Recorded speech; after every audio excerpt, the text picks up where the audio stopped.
Welcome, my vlog.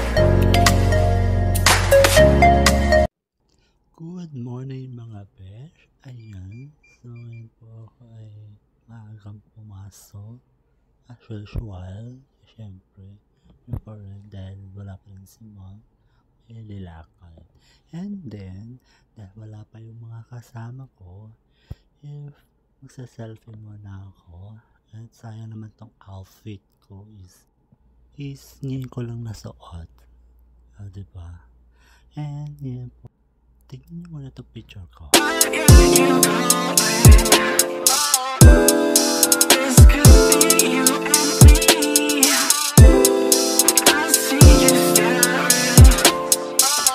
Oh, diba mga besh? Ang ganda ko, diba? And back to work. Ayan. So, ito po ang aking inuunang ginagawa, ang paglilinis. Araw-araw talaga po siya nililinis. Lalo na kapag marami kaming guest, kliyente, customer, syempre kailangan laging malinis ang shop.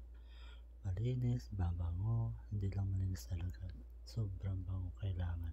Isipin mo yung once na may kliyente kang pumapasok sa shop, isipin mo, pagpasok mo sa shop, parang nasa hotel ka. Hindi lang parang hotel talaga. Isipin mo lang ang shop namin, napakaganda. Isipin mo lang nasa hotel ka. Slow pala ang hotel na. Ito palang nililinis ka, tignan nyo naman. Napakaganda. Pwede ka nga matulog dito eh. Ayan, syempre, kailangan mo din siya napasuhin. Ayan. Maganda kasi po maglinis kapag ikaw pa lang, wala ka pang kasama. Siyempre, di ba? Kasi iba ang trabaho nila. Iba naman yung trabaho ko dito. Tagalinis na shop. Hindi lang yan, tagaluto din pag sa bahay lang. Pero, happy ako dahil siyempre, nakikita ko yung ginagawa ko lalo na sa paglilinis. Yan po yung talented ko sa paglilinis. Ayan, kahit pa paano, yan yung nagagawa kong best ko, yan yung nagagawa kong trabaho, and syempre, pati si nililinis ko din yan. So, naranasan ko na, marami na akong naranasan paglilinis. Hindi lang ko ito. Yes, itong shop.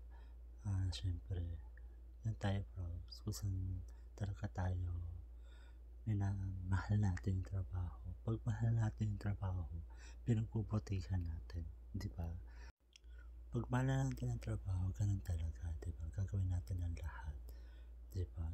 Dahil may binubuhay tayo. O ako, syempre, number 1 ako, no? Kailangan. Kasi syempre, may mga magulang din akong may umaasa sa akin. Lalo na mga matatanda na, ang mama at ang auntie. So, may sakit pa ang kapatid. And then, ito po ang aking tingting. Ayan, madumi din po siya. Hindi mo siya maiwasan na madudumihan. Kailangan siyang kuskusin. Halata na yung dumi. Nakakahiya sa mga kliyente na papasok. Ayan, so sobrang kuskus yan. Pulido. O diba, bagong pintura yarn. Share yarn. At tatanggalin ko na tong happy birthday na to. So, ang tagal na to. Nagsa-fries si ma'am dito yung kaibigan niya. Sino-fries niya. Diba, ang sweet. So, tatanggalin ko na to para dahil matagal na siya. Baka dyan na tumira. Ayan. So, ililigpit mo na rin to. And, itong sopa ay kailangan ko rin itong kuskusin at punasan.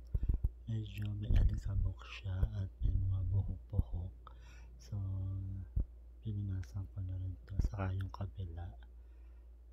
And at ito pa lang aming stock room. Wow, stock room yarn. Siyempre, lalabasin ko din ito. Siyempre, may mga alikabok din dito.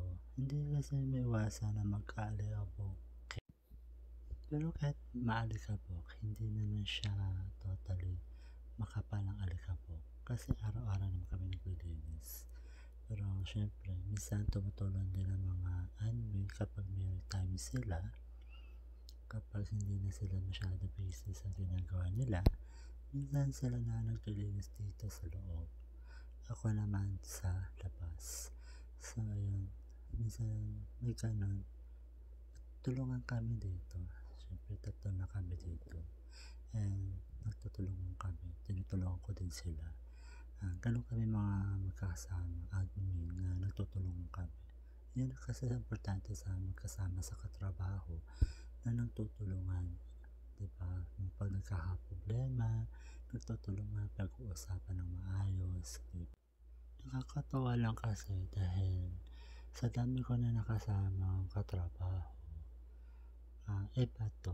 Siyempre, iba tong kasama ko ngayon. Siyempre, sila yung marami silang alam. Ako, ito, pero malaking bagay din itong ginagawa ko. Siyempre, pare-pareho lang naman ang trabaho. Pare-pareho lang din naman yung hilig o alam ng trabaho. Ako, ang alam ko maglinis at sa pagkatiwalaan sa ilang bagay. Sila, kailangan nila yung pasisiin ang bawat detalye, lalo na syempre sa mga pagsasagot sa kliyente. Kailangan maging malambing ka. Ayun. Yes, malambing. Yeah. Kahit phone chat ka lang, kahit message ka lang, alam ng customer na maganda ka kausap, maganda ka kasagot. You know, alam ko yan dahil minsan naranasan ko yun. Pero hindi ko sinuseryoso yung mga ganung bagay kasi ayoko magkamali. Hindi ako humahawak ng bagay na hindi ako sigurado. Yes, ayoko kasing magkamali ako na lahat madadamay. So, hangtun ako sa alam ko at yung kaya ko. So, mga besh, malapit ako matapos. So, last na to, yung CR na, final na to yung aking lilinis. And yan po, habang nililinis yung CR, yes, patapos na rin ako. Oops, merong dumarating yata. Wait lang po, naglilinis lang po ako ng CR. Alayan kita, baka sila na yan. And kailangan malinis ang CR. Kasi ito importante to. Kasi minsan may nakikisir din ng mga kliyente dito. Nakakahiya naman na hindi siya malinis. Kailangan talaga siya malinis at mabango. So, andyan yung mga kasama ko. At hanggang dito na lang po ang video ko. Maraming salamat. Bye! I like to party!